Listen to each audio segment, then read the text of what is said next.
आज हम बात करने जा रहे हैं कोऑर्डिनेशन कंपाउंड के बारे में। सबसे पहले मैं समझाता हूं कि कोऑर्डिनेशन कंपाउंड क्या होता है और इसके एप्लीकेशन क्या होते हैं। अभी तक आप लोग देखो, मैं अगर अलग अलग तोड़ के बताऊं तो कंपाउंड का मतलब होता है जब दो या दो से अधिक एटम या मॉलिक्यूल्स मिलके जो है क्या बनाते हैं, कंपाउंड का फॉर्मेशन करते हैं। कोऑर्डिनेशन का मतलब होता है कि जिसके अंदर क्या हो, कोऑर्डिनेट बॉन्ड से बना हो, यानी कि ऐसे कंपाउंड जो कोऑर्डिनेट बॉन्ड से बने होते हैं उसको हम लोग क्या कहते हैं, कोऑर्डिनेशन कंपाउंड कहते हैं। ठीक है। अब कहोगे सर कोऑर्डिनेट बॉन्ड क्या होता है, किन्हीं को पता है कोऑर्डिनेट बॉन्ड क्या होता है? कहोगे सर हम लोगों ने तो अभी तक जो भी बात किया था तो हमने कौन से पे बात किया था, हमने आयनिक बॉन्ड पढ़ा है, कोवेलेंट, जिसमें आयनिक में क्या होता है, कंप्लीट ट्रांसफर ऑफ इलेक्ट्रॉन होता है। आयनिक बॉन्ड जो होता है उसके अंदर क्या होता है, सॉरी, आयनिक में कंप्लीट ट्रांसफर ऑफ इलेक्ट्रॉन होता है, और कोवेलेंट में क्या होता है कि शेयरिंग ऑफ इलेक्ट्रॉन के कारण जो बॉन्ड बनता है उस बॉन्ड को हम लोग क्या कहते हैं, कोवेलेंट बॉन्ड कहते हैं। ये ना एक तीसरा टाइप का बॉन्ड होता है जिसको हम कोऑर्डिनेट बॉन्ड कहते हैं। जैसे मैं आपको एक एग्जांपल से समझाने का प्रयास करता हूं तो आपको ज्यादा क्लियरिटी आएगी। मेरे पास मान लो NH3 एंड H प्लस है। देखो नाइट्रोजन के पास लोन पेयर है, ठीक है, नाइट्रोजन के पास क्या है, लोन पेयर है। अब जैसे ही नाइट्रोजन के पास लोन पेयर है, इस बेचारे हाइड्रोजन के पास इलेक्ट्रॉन की कमी है। ध्यान से सुनना, इस बेचारे के पास क्या है, इलेक्ट्रॉन की कमी है, और ये इलेक्ट्रॉन किस में देख रहा है, इस वाले नाइट्रोजन में देख रहा है। तो यहाँ पे क्या होता है कि ये जो हाइड्रोजन है कहता है नाइट्रोजन से तू मुझे इलेक्ट्रॉन दे दे। अब ये इसके इलेक्ट्रॉन को ले लेता है और इसी चीज को हम लोग कह देते हैं लुईस बेस, और जो इलेक्ट्रॉन एक्सेप्ट करता है उसको लुईस एसिड के टर्म में हम जानते हैं। अगर जब देखो ध्यान से कोऑर्डिनेट बॉन्ड को मैं अगर रियल लाइफ एग्जांपल से समझाने का प्रयास करूं तो एक यहाँ पे देख लो, मान लो कि कोई दो स्टूडेंट है ए एंड बी, ठीक है। अब दो स्टूडेंट है ए एंड बी। अब ए का जो है ना पेन खराब हो जाता है एग्जाम में, दोनों दोस्त है या एक ही स्कूल में जो है क्या कर रहे हैं, पढ़ रहे हैं। तो इसके पास क्या होता है कि दो पेन लेके जाते हैं हर कोई। सपोज करो कि हम लॉन पेन ने समझ के जो है यहाँ पे क्या कह रहे हैं, ये जो है पेन लेके गए, क्योंकि एग्जाम हॉल में हम लोग क्या लेके जाते हैं, पेन लेके जाते हैं। तो ए एंड बी जो है क्या किया कि बी का जो है पेन क्या हो गया, खराब हो गया एग्जाम के दौरान। और जब एग्जाम के दौरान पेन खराब हो गया तो ए किससे मांगेगा, बी से। तो बी क्या कहेगा कि ठीक है मैं तुम्हें अपना पेन तो दे दूंगा, लेकिन एग्जाम के बाद तुम मुझे क्या कर देना, रिटर्न कर देना। सेम यहां भी होता है, जब भी कभी भी बॉन्ड टूटेगा तो ये इलेक्ट्रॉन जो है ले लेगा। बी ने ए के साथ कोऑर्डिनेट किया, इसीलिए इस बॉन्ड को हम लोग क्या कहते हैं, कोऑर्डिनेट बॉन्ड कहते हैं। मेरे ख्याल से समझ में आ रहा होगा कि किस टाइप के बॉन्ड होते हैं।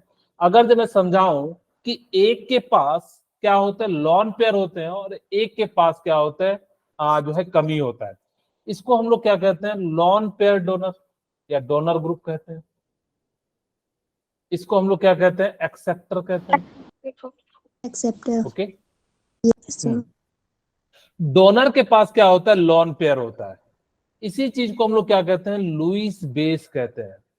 याद रखिएगा, लुईस बेस हम इसको कहते हैं, और इसको हम लोग क्या कहते हैं, लुईस एसिड कहते हैं।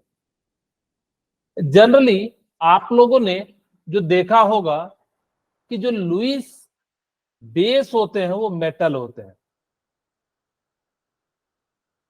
जनरली। कोऑर्डिनेट में हम क्या करेंगे, जस्ट अपोजिट के बारे में हम जो है बात करेंगे। ये तो समझ में आ गया कि यहाँ पे क्या हो रहा है कि कोऑर्डिनेट बॉन्ड बनने के कारण जो है कोऑर्डिनेशन कंपाउंड की जरूरत पड़ी। इसका कहाँ कहाँ यूज करते, क्यों जरूरी है, मैं आपको तीन चार यूजेस बताता हूँ। आपके शरीर में हीमोग्लोबिन होता है कि नहीं? Yes sir. हीमोग्लोबिन में सबसे ज्यादा क्या पाया जाता है, कौन सा मेटल पाया जाता है? आयरन। आयरन पाया जाता है। Okay, very good. ये भी क्या है, कोऑर्डिनेशन कंपाउंड है। बायोलॉजी में आपको पता होगा कि ये क्या करता है कि ऑक्सीजन को कैरी करता है और क्या करता है, CO2 को रिलीज करता है कलेक्ट करके। इसके अंदर जो है क्या होता है कि Fe का जो है एक कॉम्प्लेक्स बनता है, जिस कारण से ये एप्लीकेशन बता रहा हूं कहां कहां यूज होता है कोऑर्डिनेशन को, जस्ट अभी हम इंट्रोडक्शन की हम बात कर रहे हैं। ठीक है, मैं बता दूं इससे एक क्वेश्चन आते हैं, आपको मैं थोड़ी देर में बताऊंगा कि इसकी इंपॉर्टेंस क्या है और कैसे इसको हम जो है सॉल्व जो है आगे टेकल करेंगे। दूसरा, पत्तों के अंदर जो है क्लोरोफिल पाया जाता है।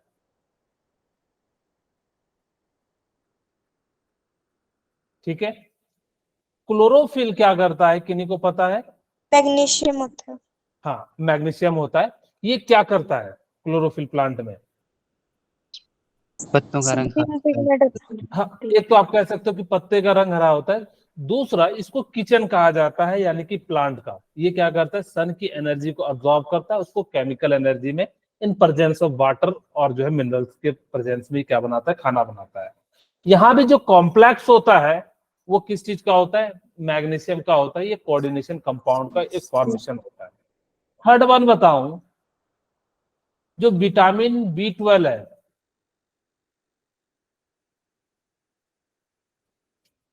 उसके अंदर जो है क्या पाया जाता है? कोबाल्ट पाया जाता है। आप ये बायोलॉजी में आप लोगों को ज्यादा चीजें बताया जाता होगा। ये भी क्या है, एक कॉम्प्लेक्स है। अच्छा, मैं बताऊं तो एक और, कैंसर की जो ट्रीटमेंट होती है उसमें भी हम लोग क्या करते हैं, यूज करते हैं कौन सा? कोऑर्डिनेशन कंपाउंड का। ये तो हम लोग क्या करते हैं, बहुत ही ज्यादा क्या कर रहे हैं, इनका जो है यूज होता है इंडस्ट्री में, इसका बहुत ज्यादा भर भर के यूज होता है। ये मैंने आपको कुछ ऐसे कॉमन एग्जांपल बताए जहां पे कोऑर्डिनेशन कंपाउंड होते हैं और हमारी बॉडी में क्या होता है, यूज होता है। ठीक है, अब देखो इससे वैसे एक क्वेश्चन आता है, इसमें आपकी मेहनत ज्यादा है। मैं बताऊं तो इसमें आपको चीजें याद रखनी होंगी डेली, एटलीस्ट जब तक कोऑर्डिनेशन कंपाउंड चलेगा, डेली 1 घंटा आपको रिवाइज करना है चीजें। मैं बता रहा हूं, एक क्वेश्चन आएगा, आपको घिसीटा पिसीटा क्वेश्चन नहीं आता, लगभग लगभग 95% चांसेस है कि आपको इसी में से एक कोई क्वेश्चन मिल जाएगा। 95%, क्योंकि हम लोग प्रीवियस ईयर के जितने भी आपको क्वेश्चन कराऊंगा वो लगभग लगभग चीजें जो आप अगर बना लोगे, नीट के जितने भी एग्जाम आए तो आपको काफी ज्यादा मदद मिल जाएगा। ओके, तो ये सारी चीजें हो गई कि कोऑर्डिनेशन कंपाउंड का जो हम लोग क्या करते हैं, बेसिकली कोऑर्डिनेट बॉन्ड बनने के कारण होता है, इसको हम लोग क्या कहते हैं, कोऑर्डिनेशन कंपाउंड कहते हैं। इसका यूज कहाँ कहाँ करते हैं, आपको मैंने बताया, हीमोग्लोबिन, क्लोरोफिल, विटामिन, कैंसर की मेडिसिन में, इन सब जगह पे हम लोग क्या करते हैं, यूज करते हैं। इसीलिए काफी ज्यादा जो है इंपॉर्टेंट है। ठीक है, ओके, यहां तक किन्हीं को कोई दिक्कत है बताइए, किन्हीं को कोई? ओके, ठीक है। अच्छा देखो, कोऑर्डिनेशन कंपाउंड में ना हम 3D सीरीज का यूज करते हैं। हम लोग किसका यूज करते हैं? 3D सीरीज का यूज करते हैं। अब 3D सीरीज में क्या होता है कि आप लोगों को याद होगा कि 21 से लेकर 30 तक जो है आप लोग इसको याद रख सकते हो। इसको क्या कहते हैं? साइंस टीचर वेरी क्रूएल मांगे फीस एरम को हम लोग क्या कहते हैं? FAB कहते हैं। मांगे फीस कोई नहीं क्यों जानता, आप इस प्रकार से भी क्या कर सकते हो, याद रख सकते हो 21 से 30 तक। फिर इसकी जो है इलेक्ट्रॉनिक कॉन्फ़िगरेशन, जिनको मैंने बताया था तो उनको तो शायद पता होगा, SS पब्लिक स्कूल, DPS, ये ट्रिक से हम लोग क्या कर लेंगे, हम निकाल लेंगे। फिलहाल अभी हम लोग जो है ये चीजें नहीं बता कैसे इसकी जो है इलेक्ट्रॉनिक कॉन्फ़िगरेशन निकालते हैं। आपको ये याद होना चाहिए कि 3D1 4s2 3D2 4s2 3D3 4s2, इस प्रकार से हम लोग क्या करते चले जाते हैं, इसको जो है लिखते चले जाते हैं। ये सारे जो इलेक्ट्रॉन होते हैं वो एनर्जी के हिसाब से हम लोग क्या करते हैं, फिल करते हैं। ठीक है, ये ऐसा नहीं कि हम अपने मन से 3D में 2 रख दो, 4 में 1 रख दो, नहीं। ये सारे जो है aufbau principle, Pauli exclusion, Hund's rule, इन सब की मदद से क्या करते हैं, एनर्जी के अनुसार से भरते हैं। और एनर्जी का जो रूल होता है वो N+L होता है। ठीक है, हम जिसकी एनर्जी कम होंगी पहले उसको भरेंगे, जिसकी एनर्जी ज्यादा होगी उसको हम बाद में भरेंगे। इन केस अगर जब क्या हो जाएगा कि सेम हो जाए N+L, तो जिसका जो है, जैसे मान लो कि 4 जिसका होगा वो ज्यादा होगा, 3 वाला जो है क्या हो जाएगा, कम हो जाएगा। ये सारी चीजें हमने बताई थी, आप इसको एक बार अच्छे से देख लीजिएगा। ठीक है, इसका क्या है, किसी को अगर इलेक्ट्रॉनिक कॉन्फ़िगरेशन में किसी को दिक्कत तो नहीं है ना? है क्या? ओके, ठीक है। ठीक है, किसी दिन अगर हमारे पास एक्स्ट्रा क्लास लेंगे तो वहां पे आप लोग मुझसे पूछ लीजिएगा, जो है क्या ट्रिक होती है, मैं ट्रिक भी बता दूंगा। अब ध्यान से सुनो कि इसके अंदर होता क्या क्या है। मैं आपको सबसे पहले ये चीजें समझाता हूं, उसके बाद हम लोग वापस जाएंगे। ये जो है कोई एक कोऑर्डिनेशन कंपाउंड है, ठीक है। ये क्या है, कोई एक कोऑर्डिनेशन कंपाउंड है। इसमें K4 को हम लोग क्या कहते हैं, काउंटर आयन कहते हैं। ध्यान से सुनना, इस सारी चीजों को याद रखना। मैं बता रहा हूं ये सारा जो है आप लोगों को मेहनत करने का है। पूरे में मैं इन पांचों टर्म का बहुत ज्यादा यूज करूंगा, centre atom, ligands, coordination number, coordination pair, counter ion. ये जो बाहर में होते हैं इसको काउंटर आयन कहते हैं। हो सकता है इधर भी हो, कोई दिक्कत नहीं है। ये जो K4 है इसको हम लोग क्या कहेंगे, कोऑर्डिनेशन कहेंगे। और ये जो डब्बे में होता है उसको कोऑर्डिनेशन स्पेयर कहते हैं, यानी कि स्पेयर टाइप का है, तो इसलिए हम लोग उसको क्या कहते हैं, कोऑर्डिनेशन स्पेयर कह देते हैं। ये FeCN6 पूरा जो है इसको हम लोग क्या कहते हैं, कोऑर्डिनेशन स्पेयर कहते हैं। जहां पे Fe क्या है, सेंटर एटम होता है। Fe क्या होता है, सेंटर एटम होता है। और जो इसके साथ जो होता है उसको हम लोग क्या कहते हैं, लिगेंड्स कहते हैं। लिगेंड क्या होता है कि जो लॉन पेयर इलेक्ट्रॉन क्या करे, सेंट्रल एटम को डोनेट करता है, उसको हम लोग क्या कह देते हैं, लिगेंड कहते हैं। अच्छा, यहां पे जो होता है उसको हम लोग क्या कहते हैं, कोऑर्डिनेशन नंबर कहते हैं। अच्छा, जनरली ध्यान रखना कि अगर आपके सामने n कोई भी हो तब तो आप बता सकते हो कोऑर्डिनेशन नंबर, लेकिन अगर आपके पास कोऑर्डिनेशन नंबर नहीं हो तो यहाँ पे आप नहीं बता सकते इसका कोऑर्डिनेशन नंबर क्या है। जैसे आगे मैं बताऊंगा कि मैं कहना क्या चाह रहा हूं। बेसिकली अभी ध्यान रखना कि जैसे En आ गया तो उसका कोऑर्डिनेशन क्या हो जाएगा, जैसे En2। अब आपको नहीं पता ये कैसा लिगेंड है, बाइडेंटेड है कि जो है यूनिडेंटेड है। जनरली ध्यान से सुनना, मैं क्या बताने जा रहा हूं। जनरली ये जो है ना आपको कोऑर्डिनेशन नंबर बता देगा। अगर आपको क्लियर ऑब्जेक्ट दिख रहा है कि CN है, Fe यानी कि CO है, इस टाइप से दिख रहा है, तो यही जो नीचे में लिखा होगा ना, इसी को हम लोग क्या कहेंगे, कोऑर्डिनेशन नंबर कहेंगे। ठीक है, इसी को हम लोग क्या कह देंगे, कोऑर्डिनेशन नंबर कह देंगे। लेकिन सभी में जितना यहां दिख रहा हो उतना कोऑर्डिनेशन नंबर नहीं होता है। आगे मैं बताऊंगा क्यों नहीं होता है, क्योंकि कोऑर्डिनेशन नंबर जो निकालने का तरीका होता है, यहाँ पे कितना लिगेंड है प्लस वो बाइडेंटेड है कि यूनिडेंटेड है। लेकिन आपके 90% क्वेश्चन जो है ना यहीं से सॉल्व हो जाएंगे। आप ध्यान देना कि इसके अंदर कितने जो है लिगेंड है, तो आपको वो करना है। अगर जो मैं लिखूं तो नंबर ऑफ लिगेंड, एक्चुअल जो फॉर्मूला होता है आपको धीरे धीरे चीजें जो है समझ में आएगा।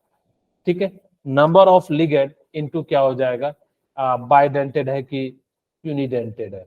ठीक है, वो किस प्रकार का डेंटेड है आपको समझ में भी आएगा कि डेंटेड का मतलब क्या होता है। जैसे जैसे आपके पास K3 को हम लोग क्या कहेंगे, पोटेशियम हाँ नहीं वो तो कहेंगे, इसको हमने काउंटर अभी क्या, ion counter ion counter, very good, इसको हमने क्या नाम दे दिया, काउंटर आयन नाम दे दिया। ओके, जो Al है इसको हमने क्या नाम दिया, central atom central metal, central metal ion. ठीक है, अच्छा एक और बात ध्यान रखिएगा, इसको ना कोऑर्डिनेशन स्पेयर को एनसीईआरटी में कोऑर्डिनेशन एंटिटी भी लिखा हुआ है। अब उसको जो है ध्यान रखिएगा कि उसको हम लोग क्या कहते हैं, कोऑर्डिनेशन एंटिटी के नाम से भी जानते हैं। ठीक है, अच्छा ये सेंट्रल मेटल हो गया। अभी इसको हम लोग क्या कहते हैं, लिगेंड कहते हैं। लिगेंड्स ठीक है, अब हुआ क्योंकि और लड़ी पो रहे हैं। इस वाले को हम लोग क्या कहते हैं, कोऑर्डिनेशन नंबर कोऑर्डिनेशन नंबर। क्या हर बार जितना होगा वो उतना होगा क्या, नहीं। जब आपके पास ओपन स्ट्रक्चर हो या क्लियर डाटा दिख रहा हो तो आप सीधे सीधे कह सकते हो कि वो उसका कोऑर्डिनेशन नंबर हो जाएगा।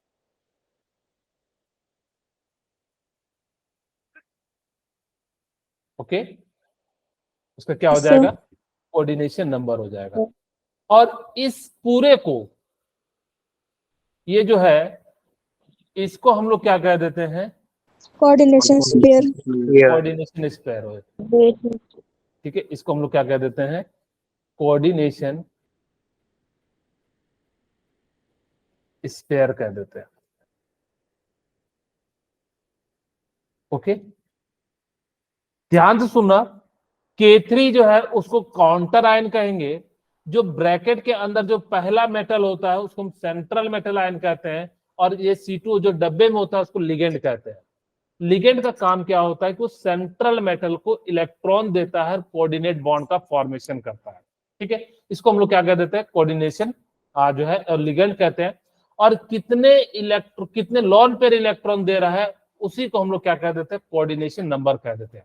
जनरली आपको अगर जब ओपन टाइप का मॉलिक्यूल्स हो, लेकिन जैसे मान लो कि EN आ गया, GM आ गया, जो है बाइफिनाइल आ गया, तो आपको क्लियर स्ट्रक्चर नहीं पता लग रहा है, तब आपको वहां पे क्या होगा कि उसकी मॉलिक्यूल्स को ओपन करके देखना पड़ेगा वो किस टाइप का डेंटेड है, यूनिडेंटेड है, बाइडेंटेड है, टेट्राडेंटेड है या हेक्साडेंटेड है, किस प्रकार के वो जो है वो सारे मॉलिक्यूल्स है। ठीक है, ओके। अच्छा, अब देखो एक एक करके मैं समझाता हूं, यहां से ध्यान से सुनिएगा। कोऑर्डिनेशन एंटिटी, जिसको मैंने आपको कहा था कि इसको एनसीईआरटी बुक में क्या लिखा रहता है, कोऑर्डिनेशन एंटिटी, मैं यहां लिख भी देता हूं, कोऑर्डिनेशन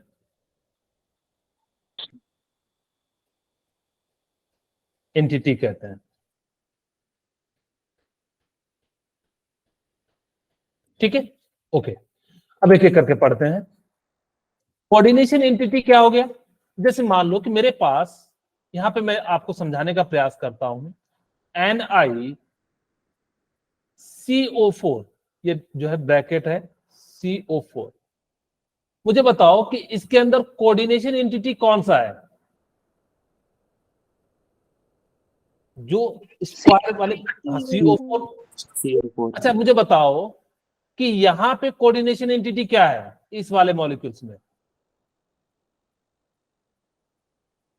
पूरा जो ब्रैकेट में हो ना, जो आप इस ब्रैकेट को हम लोग कहेंगे, इस ब्रैकेट के अंदर जो भी होगा उसको हम लोग क्या कह देंगे, कोऑर्डिनेशन एंटिटी कह देंगे। जैसे देखो क्या कहता है, अब coordination entity constitute a central metal atom or ion bonded to fixed number of ion or molecules। जो सेंट्रल मेटल आयन के साथ फिक्स नंबर में बंधे होते हैं। ऐसा नहीं कि इसको हम चेंज कर सकते, क्योंकि आपको क्या करना होता है, इस प्रकार से अरेंज करना होता है ताकि कि ये जो है क्या हो सके, ज्यादा स्टेबल हो सके। हम बेसिकली कोऑर्डिनेशन की हम बात इसलिए कर रहे हैं ताकि वो ज्यादा से ज्यादा क्या हो सके, स्टेबल हो सके। ठीक है, ओके। फिर जैसे कहता है फॉर एग्जाम्पल COCl3NH3 का होल थ्राइस। अच्छा, मुझसे पूछा जाए कि इसका कोऑर्डिनेशन नंबर क्या होगा, 3। नहीं, अब ये 3 और ये 3, तो कितना हो जाएगा टोटल, 6 हो जाएगा।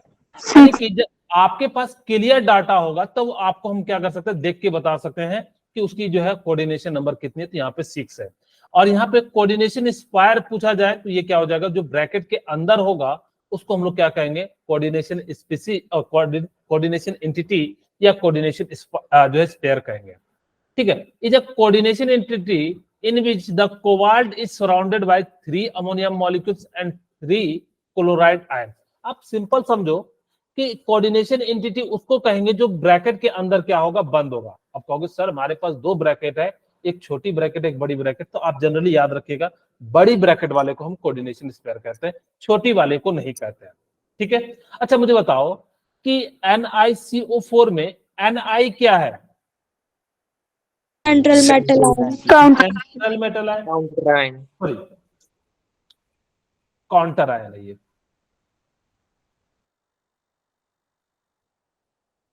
ठीक है, और CO4 जो है ये क्या है,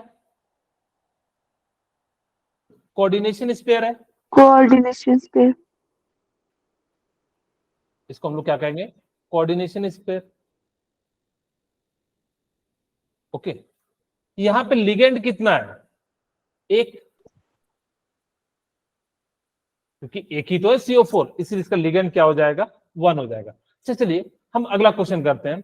मेरे पास PtCl2 और NH3 का होल ट्वाइस। मुझे बताइए यहां पे Pt क्या है, central metal ion, central metal ion. ठीक है, अच्छा एक बात ध्यान रखना, एक बार आपसे पूछा गया था क्वेश्चन यहाँ जो प्लेटिनम है वो बेसिकली कैसा बिहेव करता है, सेंट्रल मेटल आयन जो होता है वो लुईस एसिड की तरह बिहेव करता है, क्योंकि इसको ना इलेक्ट्रॉन की जरूरत होती है। आगे हम स्ट्रक्चर बताएंगे तो आपको ज्यादा क्लियर आ जाएगा। अभी फिलहाल आप जानो कि जनरली मेटल क्या करता है, डोनेट करता है, लेकिन यहाँ पे क्या होता है कि इसको ना 3D है, इसके पास में बहुत सारे वैकेंट ऑर्बिटल होते हैं, जिस कारण से क्या करता है कि इलेक्ट्रॉन को मांगता है। और जब ये मांगता है तो उसके पास क्या हो गया, जब भी कोई इलेक्ट्रॉन एक्सेप्ट करते हैं उसको लुईस एसिड कहते हैं, और जो डोनेट करता है उसको हम लोग क्या कह देते हैं, लुईस बेस कह देते हैं। अच्छा, ये सेंट्रल मेटल आयन हो गया। यहाँ पे कोऑर्डिनेशन स्पेयर कौन सा हो जाएगा, पूरा हो जाएगा, जिसको कोऑर्डिनेशन एंटिटी भी कहेंगे। इसके अंदर कोऑर्डिनेशन नंबर कितना हो जाएगा, 2 4 4 हो जाएगा। Very good. कोऑर्डिनेशन नंबर कितना हो जाएगा, 4 हो जाएगा। अच्छा, आपसे पूछा जाए लिगेंड कौन कौन सा है, Cl2NH3 Cl2NH3 हो जाएगा।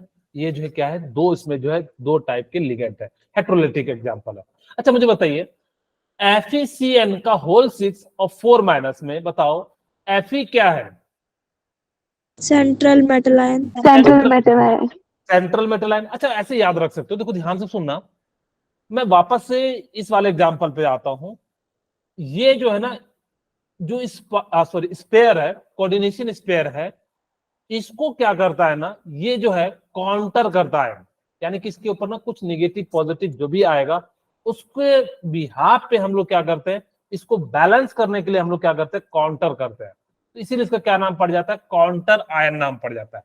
जरूरी नहीं है कि पॉजिटिव हो, ये पॉजिटिव भी हो सकता है, निगेटिव भी हो सकता है, न्यूट्रल भी हो सकता है, कुछ भी हो सकता है। ओके ठीक है। अच्छा अब देखो ये चीजें समझ में आ गई।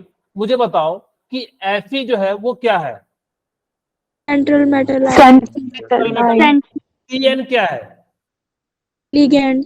लिगेंड। अच्छा इसका कोऑर्डिनेशन नंबर कितना है, 6 6 है। अच्छा इसका कोऑर्डिनेशन या कोऑर्डिनेशन एंटिटी क्या है, जो बड़ी ब्रैकेट है उस पूरे को हम लोग क्या कर देते हैं, कोऑर्डिनेशन एंटिटी कर देते हैं। ओके ठीक है। अब देखो CONH3 का whole 6 to the power 3 plus, यहां पे मुझे बताओ कि सेंट्रल मेटल आयन कौन सा है, कोबाल्ट। कोबाल्ट है। अच्छा मुझे बताओ कि यहाँ पे काउंटर आयन कौन है, नहीं है क्या यहाँ, यानी कि यहाँ पे क्या है, काउंटर आयन नहीं है।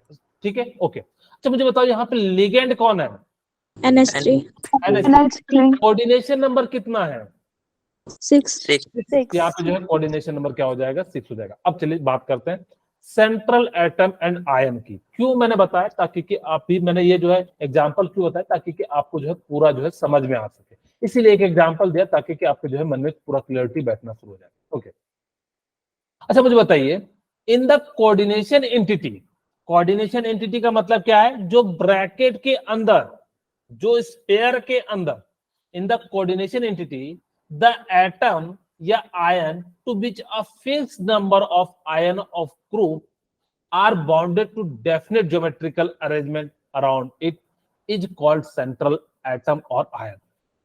जो कोऑर्डिनेशन स्पेयर के अंदर, आप सिंपल शब्द में समझो, जो कोऑर्डिनेशन स्पेयर के अंदर जो मेटल होगा ना, उसी को सेंट्रल मेटल या आयन कह सकते हो, सेंट्रल मेटल एटम भी कह सकते हो, या central atom central metal ion भी कह सकते हो, कुछ भी कह सकते हो। जनरली जो सेंट्रल मेटल आयन होगा वो लुईस एसिड होगा।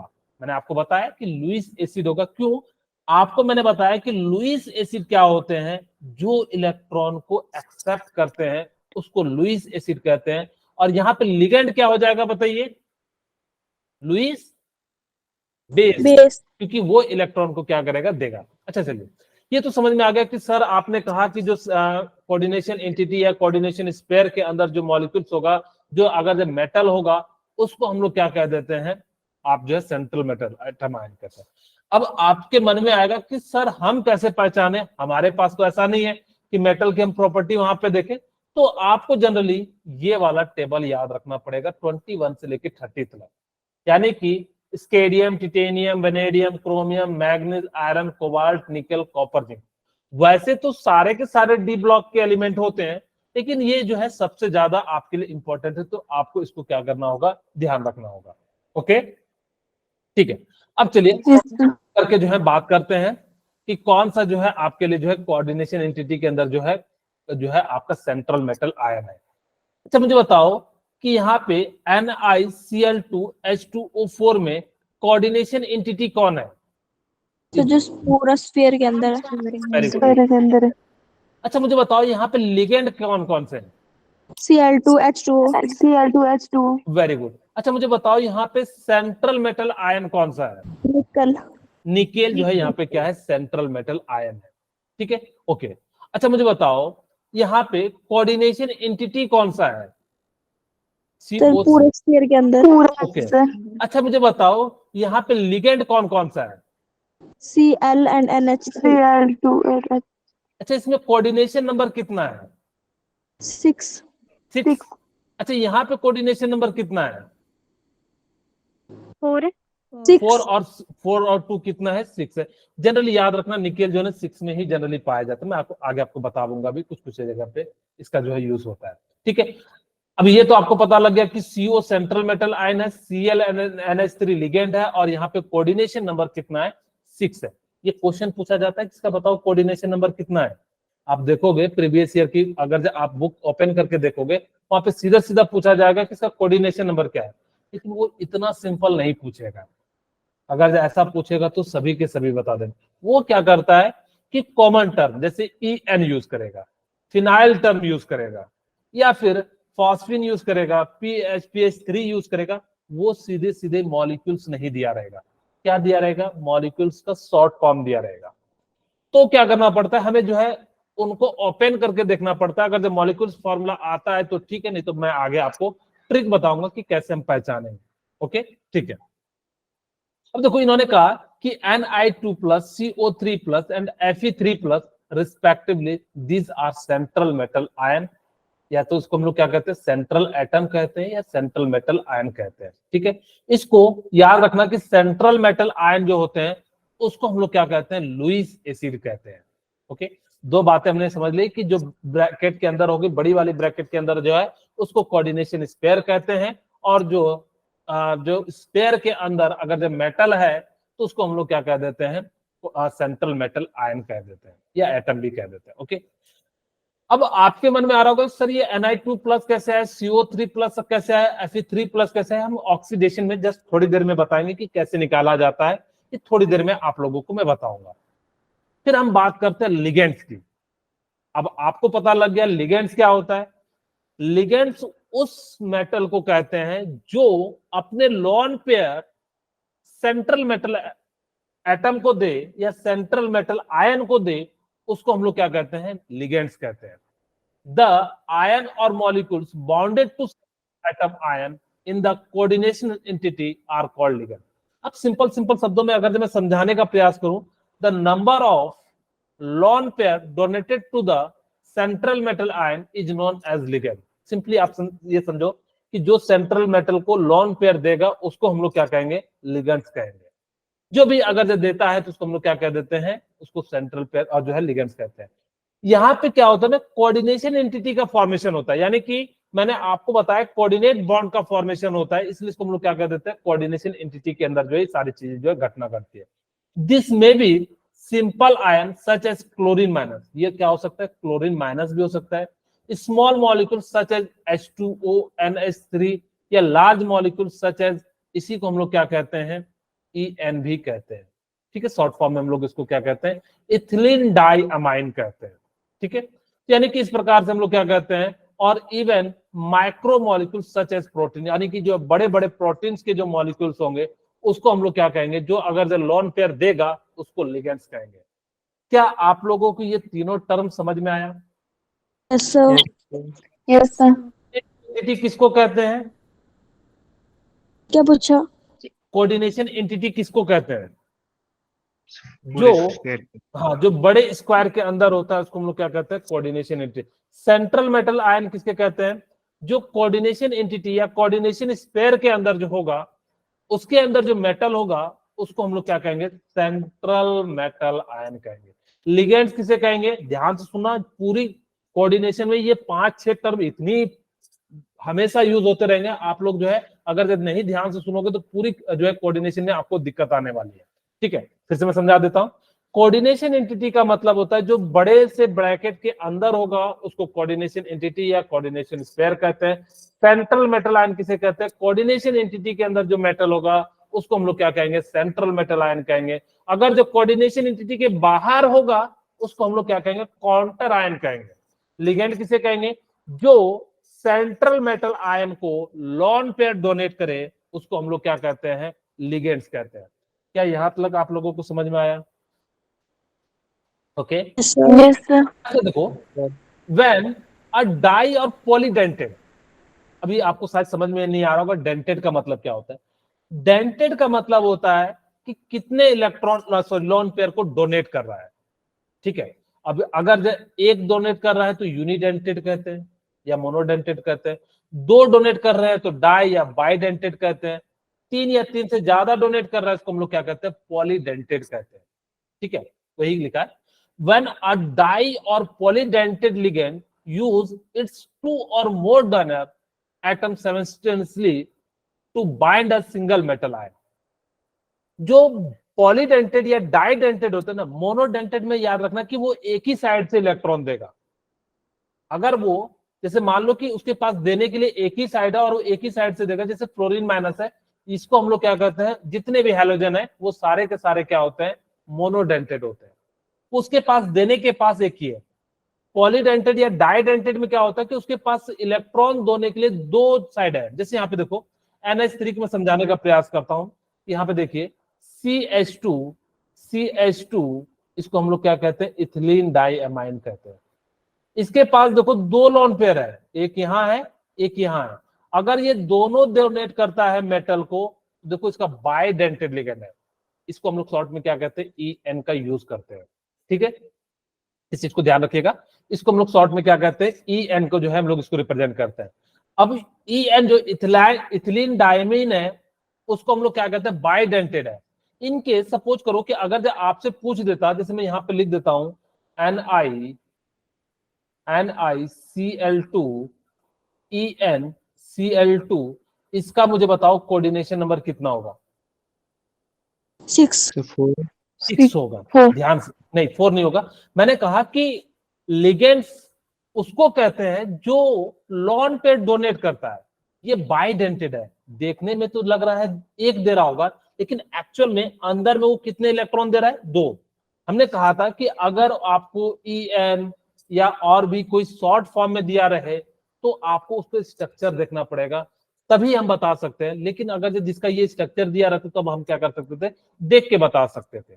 ठीक है, अब ये चीजें अभी जस्ट आने वाली है तो अब चिंता मत कीजिए, एक एक करके जो हम लोग लाते हैं। ठीक है, 3 चीजें याद रखना। लिगेंड जो होते हैं वो 3 टाइप के होते हैं।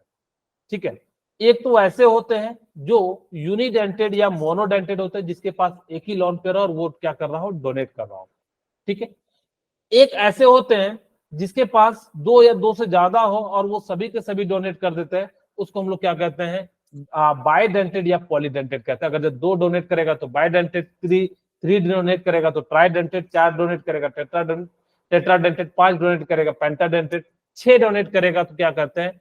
हेक्साडोनेटेड। इसको एग्जांपल याद रखना EDTA पे -4।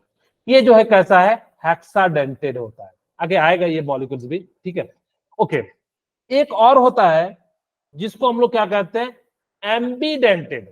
एम्बीडेंटेड का मतलब होता है जिसके पास 2 लोन पेयर हो डोनेट करने के लिए, लेकिन वो डोनेट क्या करता है? एक ही करता है। जैसे मैं आपको कहूं NO2-, सपोज करो कि मैंने ऐसा लिख दिया।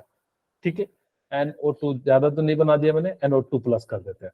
ठीक है, अब देखो इसके पास नाइट्रोजन भी देने के पास है, ऑक्सीजन के पास भी लोन पेयर है, लेकिन 2 में से एक दे तो उसको हम लोग क्या कह देते हैं?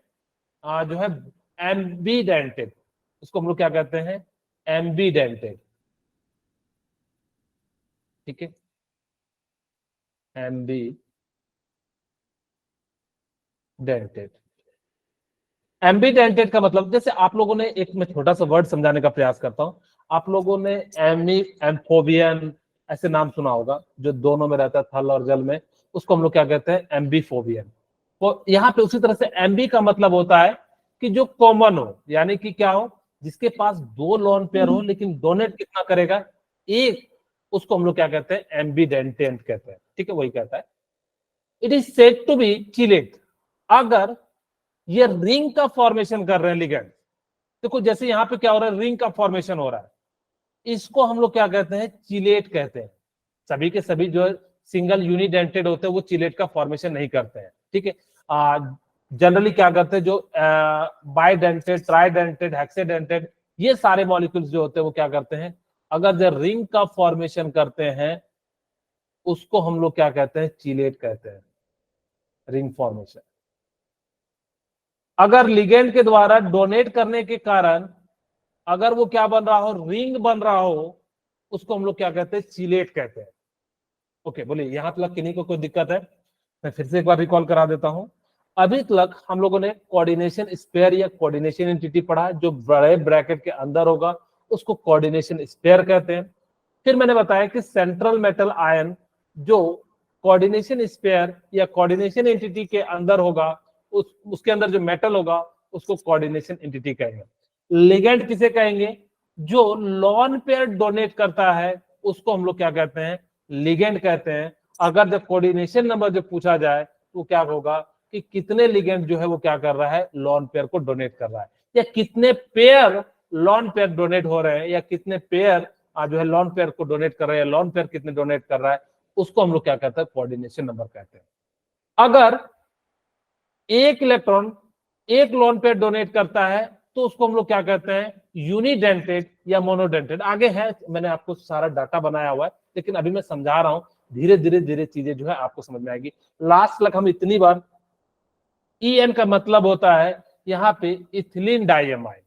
आपके पास टेबल है, आगे मैं यहाँ दिखा देता हूँ, सारी चीजें हम लोग जो है ये रखो, मोनोडेंटेड कौन है, ट्रिक भी बता रहा हूँ, बाइडेंटेड कौन है, और इस तरह से हम लोग जो है आगे हम बात करेंगे। ठीक है, ओके। फिलहाल अभी हम लोग जो है आपको समझाने का प्रयास कर रहे हैं ये टेबल को, क्योंकि एनसीईआरटी का ये पॉइंट है। ठीक है, ओके। अब ध्यान से सुनिएगा, मैंने कहा कि जो लिगेंड होते हैं ना, बेसिकली 3 टाइप के होते हैं। ध्यान रखिएगा कौन कौन से, कई जगह पे इसको 4 टाइप से भी कह सकते हो, कि अगर वो एक इलेक्ट्रॉन को डोनेट कर रहा है तो यूनिडेंटेड, या जो है मोनोडेंटेड, 2 इलेक्ट्रॉन डोनेट कर रहा है तो बाइडेंटेड, अगर जो ज्यादा कर रहा है तो उसको पॉलीडेंटेड कहते हैं।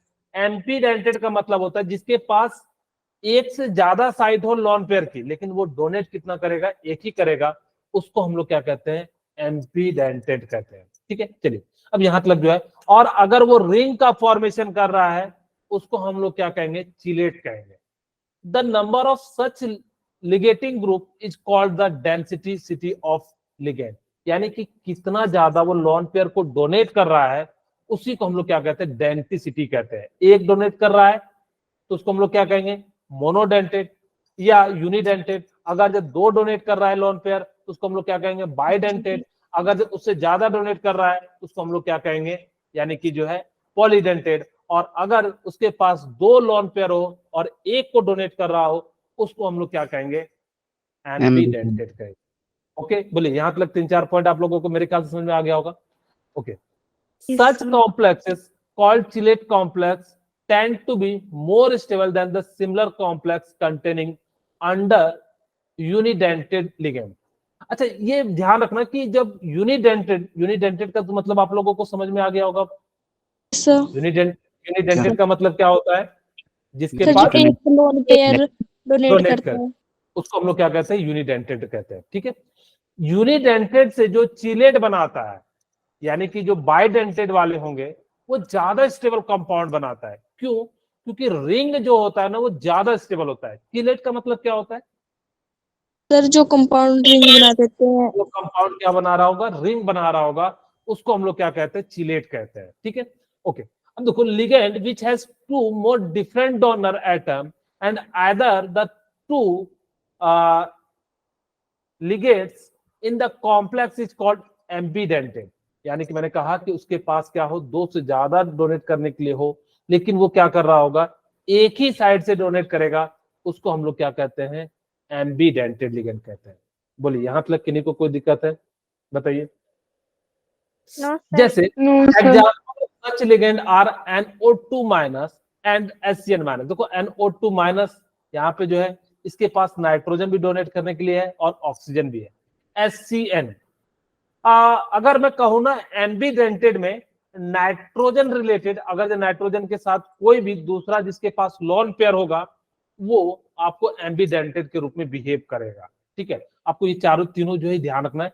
NO2 HCN minus and NO2 minus जो होते हैं वो कैसे होते हैं, एम्बीडेंटेड होते हैं। ठीक है, आगे मैं लिख भी दूंगा, कोई दिक्कत नहीं है। यानी कि NO2 माइनस HCN माइनस और NO2 माइनस या NO2 प्लस, ये सभी के सभी क्या है, एम्बीडेंटेड लिगेंड होते हैं, जिसके पास क्या है, दो लोन पेयर है डोनेट करने के लिए, लेकिन वो एक पर्टिकुलर टाइम पे क्या करेगा, एक ही साइड से डोनेट करेगा। जैसे यहां ध्यान देखिए, एक एग्जांपल दिया हुआ है। अगर ये कोई मेटल है, इसको हम लोग क्या कहेंगे, सेंट्रल मेटल आयन। अगर देखो नाइट्रोजन डोनेट करेगा ना, इसको हम लोग क्या कहते हैं, NO2 माइनस को या NO2 को नाइट्रो कहते हैं। ठीक है, अगर नाइट्रोजन डोनेट करेगा ना तो यहाँ पे नाइट्रोजन डाल देना। अगर ऑक्सीजन लोन पे डोनेट करेगा तो इसको हम लोग क्या कहेंगे, नाइट्रो ऑक्सीजन। अगर जो है अगर नाइट्रोजन डोनेट करेगा तो इसको हम लोग क्या कहेंगे, नाइट्रोजन, और उसको शॉर्ट फॉर्म में क्या लिखते हैं, N लिखते हैं। उसी तरीके से यहाँ सल्फर जो है डोनेट कर रहा है, इसको थाइसाइनेटो सल्फर कहते हैं। और यहाँ पे नाइट्रोजन डोनेट कर रहा है तो इसको हम लोग क्या कहेंगे, थाइसाइनेटो कहेंगे। बोलिए, कहोगे सर इतनी सारी चीजें आपने बता दिया, तब तुम धीरे धीरे, एक और मैं जस्ट रिकॉल करा देता हूं। हमने अभी तक पढ़ा कि कोऑर्डिनेशन एंटिटी या कोऑर्डिनेशन स्पेयर, हमने क्या बताया, कोऑर्डिनेशन स्पेयर क्या होता है, बड़े वाले ब्रैकेट के अंदर जो भी स्पीसीज होती है या जो भी एंटिटी होती है उसको कोऑर्डिनेशन स्पेयर कहते हैं। सेकंड हमने बताया कि बाहर में जो होता है, बड़े वाले ब्रैकेट के बाहर मेटल जो होता है या जो भी होता है उसको हम लोग काउंटर आयन कहते हैं। जरूरी नहीं है कि बाहर में मेटल ही हो, नॉन मेटल भी होते हैं। ठीक है, लेकिन अंदर में जो मेटल आयन होगा, जो सेंट्रल मेटल आयन होगा उसको हम लोग क्या कह देते हैं, काउंटर मेटल आयन कह देते हैं। अगर कोऑर्डिनेशन एंटिटी के अंदर होगा उसको हम लोग क्या कहते हैं, सेंट्रल मेटल आयन कह देते हैं। फिर आपको मैंने बताया लिगेंड क्या होता है।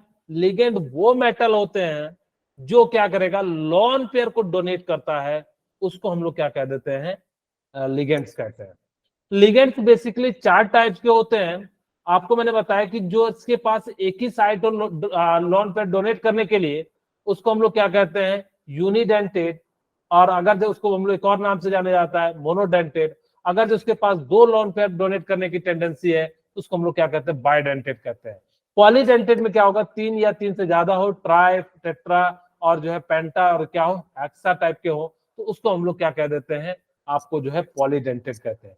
एक होता है एम्बीडेंटेड। एम्बीडेंटेड का मतलब क्या होता है, जिसके पास 2 लोन पेयर इलेक्ट्रॉन डोनेट करने की साइट हो, लेकिन वो पर्टिकुलर टाइम पे एक ही बार डोनेट करेगा, उसको हम लोग क्या कहेंगे, यानी कि एम्बीडेंटेड लिगेंड कहेंगे।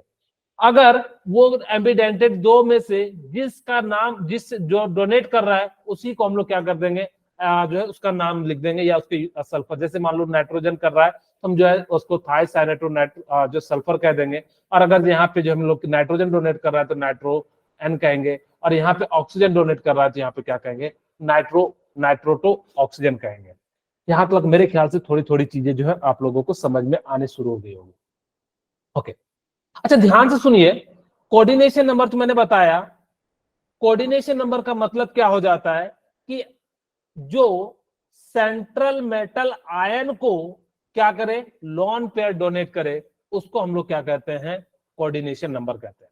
तो कोऑर्डिनेशन नंबर, जिसको शॉर्ट में हम लोग क्या करते हैं, CN से भी रिप्रेजेंट करते हैं। ध्यान रखिएगा, इसको हर जगह पे, कई जगह पे CN मिलेगा। अच्छा, EDTA जो होता है ना, हेक्साडेंटेड, आपको उसको याद भी रखना है।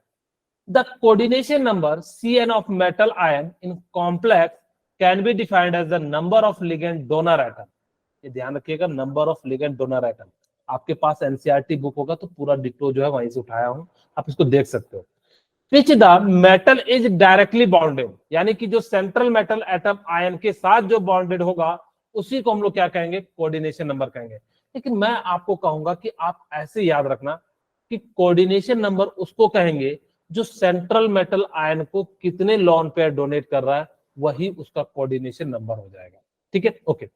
अब यहां पे देखिए, in the complex ion PTCl6-2 and NH3 का whole 4, the coordination number of platinum and nickel are 6 and 4। आपको मैंने बताया था कि जितने एटम क्या करेंगे, लोन पेयर डोनेट करेंगे, उसको हम लोग क्या कह देंगे, लिगेंड कह देंगे। लिगेंड जितने number of ligand lone pair को डोनेट करेंगे वही जो है कोऑर्डिनेशन नंबर हो जाएगा। ठीक है, यहाँ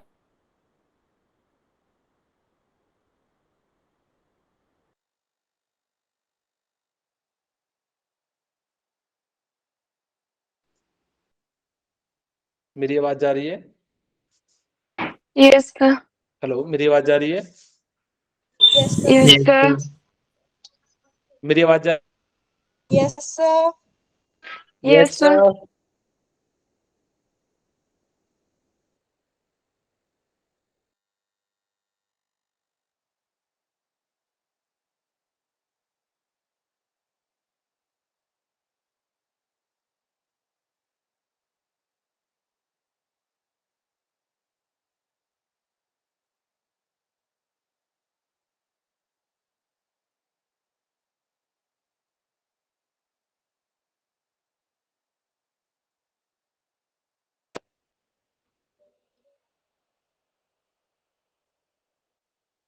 रही है?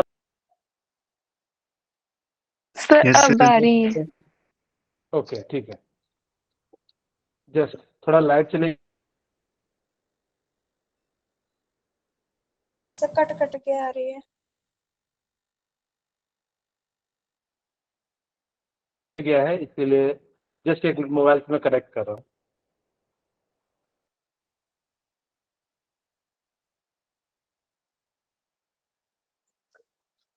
जल्दी से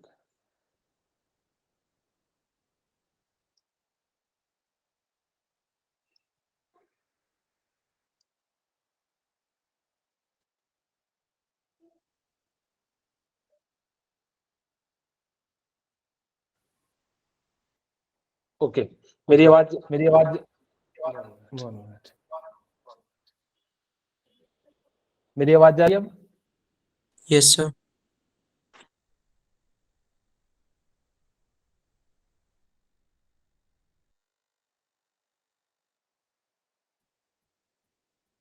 यस सर। मेरी आवाज जा रही है कि जा रही है? अरे बताइए तो। ओके, ठीक है। one minute।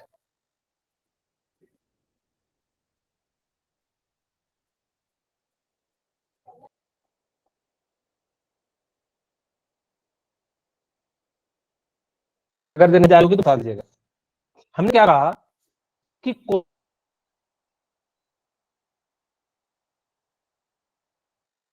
उसी को हम लोग क्या कहते हैं, जो है कोऑर्डिनेशन नंबर कहते हैं। ATCl6 में 6 Cl जो है क्या कर डोनेट कर रहे हैं, इसीलिए इसका कोऑर्डिनेशन नंबर कितना हो जाएगा, 6 हो जाएगा। ठीक है, एंड NH3 का होल 4 में कितने हैं, यहाँ पे 4 है, तो यहाँ पे इसका कितना हो जाएगा, 4 कोऑर्डिनेशन नंबर हो जाएगा। Similarly in the complex ion FeC2O4 में होल थ्राइस में बताओ कि कितने कोऑर्डिनेशन नंबर है, तो बताना चाहेंगे कितने हैं? 4. Okay, very good. यहाँ पे देखो, यहाँ पे कितने हैं, 3 है। Fe2C2O4 में कितने हैं, यहाँ पे जो है 3 है, लेकिन C2O4 के पास जो है ना डेंटेड लिगेंड है, तो 3 into 2 कितना हो जाएगा, 6। यहाँ पे क्या हो जाएगा, 6 हो जाएगा। यही मैं चीज आपको बताने का प्रयास कर रहा था। जनरली आपको क्या कहा जाता है कि यहां से देखो और जो है सीधे सीधे बता दो। मैंने कहा कि 90% केसेस में तो सही है, लेकिन कुछ केसेस, अब यहाँ पे कैसे बताओगे, 3 बताओगे क्या? नहीं, आपको मैंने कहा कि EN जो है क्या है, बाइडेंटेड लिगेंड है, बाइडेंटेड है 3, और ये क्या करेगा, एक जो है 2 लोन पेयर को डोनेट करता है, जिस कारण कोऑर्डिनेशन नंबर कितना हो जाएगा, 6 हो जाएगा। The coordination number of both Fe and COH 6 because C2O4 -2 and EN ethane 1,2 diamine are didentate ligand। Okay, यहां तक कि नहीं कर बताइए, नो सर। क्लियर है? ओके, ठीक है। यस अब सर। Yes, आपके sir. हाँ, अब देखो बेसिकली यहां पे जो होते हैं, जो लिगेंड होते हैं ना, वो 4 टाइप्स के होते हैं। आपको ध्यान रखना है, लिगेंड्स कितने टाइप के होते हैं, 4 टाइप के। कौन कौन से? यूनिडेंटेड, बाइडेंटेड, पॉलीडेंटेड, इसको मैं यहाँ पे लिख देता हूँ पॉलीडेंटेड। पॉलीडेंटेड में ट्राई आ जाएगा, 4 आ जाएगा, इसी को हम लोग क्या कहते हैं, EDTA। ध्यान रखना ये क्या है, ये आपको इससे सीधे सीधे को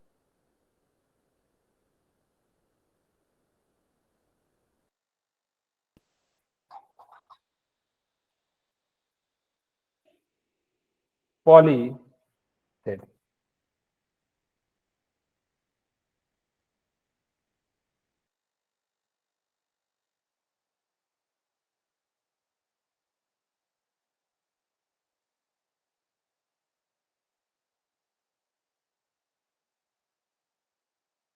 सर आपकी आवाज नहीं आ रही है।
मेरी आवाज जा रही है अब?